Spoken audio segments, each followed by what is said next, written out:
કુંભાર અને ઇન્દ્ર એકવાર ઇન્દ્રદેવને પૃથ્વીલોક જોવાની ઈચ્છા થઈ. એ પૃથ્વીલોકમાં ફરતા ફરતા એક મેળામાં આવી પહોંચ્યા.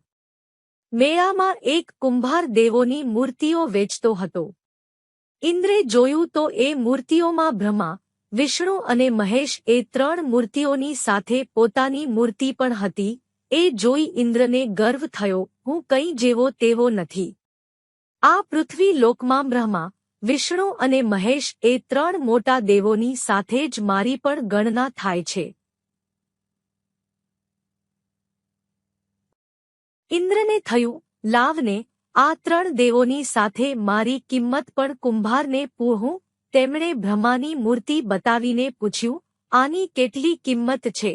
કુંભારે કહ્યું, 20 રૂપિયા. પછી ઇન્દ્રે વિષ્ણુ અને મહેશની મૂર્તિની કિંમત પૂછી તો તે દરેકની પણ 20-20 રૂપિયા કિંમત કહી.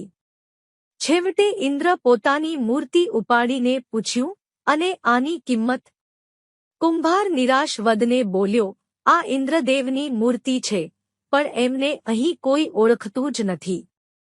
જો તમે બ્રહ્મા, વિષ્ણુ અને મહેશ એ 3 મૂર્તિઓ ખરીદશો તો તમને આ ઇન્દ્રી મૂર્તિ સાવ મફતમાં આપી દઈશ. ઇન્દ્રદેવ તો પોતાની કિંમત સાંભળી અવાક થઈ ગયા અને સીધા સ્વર્ગલોકમાં ઉપડી ગયા.